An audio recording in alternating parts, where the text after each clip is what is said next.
Winning the Mahabharat was the worst thing that ever happened to the Pandavas. No one ever told us what happened after the Mahabharat war ended. We all know who won, but what came after victory was far darker than the war itself. The Mahabharat, the greatest epic ever written, was not just the battle of kings, but the death of an age. The land that once echoed with conch shells now whispered only the cries of widows and the silence of the slain.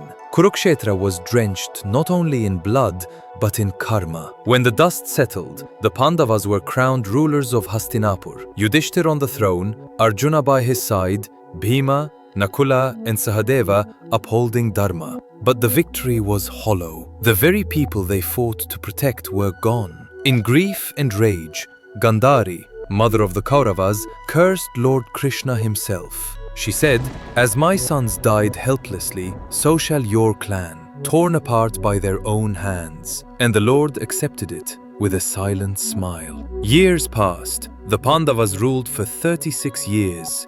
An era of peace, yet haunted by the ghosts of war. Far away in Dwaraka, Gandhari's curse began its work. The Yadavas, Krishna's own people, drowned in arrogance and wine, and soon turned their weapons against each other.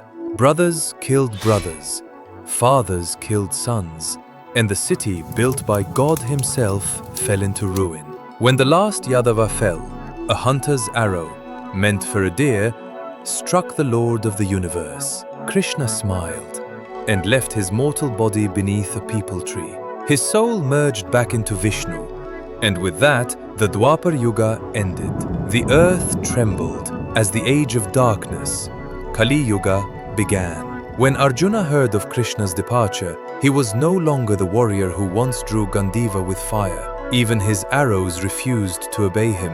Vyasa appeared and told the brothers, "Your purpose is fulfilled. It's time to return home." So the Pandavas crowned Parikshit, Arjuna's grandson, as king and set out on their final journey, the Mahaprasthana. They walked north toward the Himalayas, leaving behind crowns, kingdoms, and memories soaked in tears. One by one, they fell.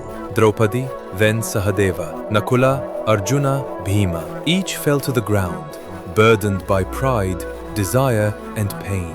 Only Yudhishthir, the man of truth, continued walking, with a stray dog following by his side.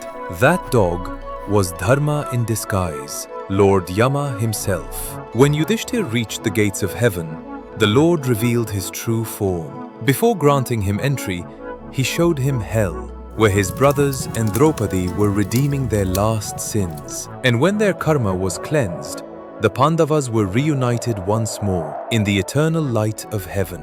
The curtain fell on an age of gods, warriors, and miracles. And from that day, Kali Yuga began. The age we live in now, where Dharma survives, but only in whispers, waiting for the next divine awakening. They say history ends with the Mahabharat, but truth is, that's when our story, the story of mankind, truly began.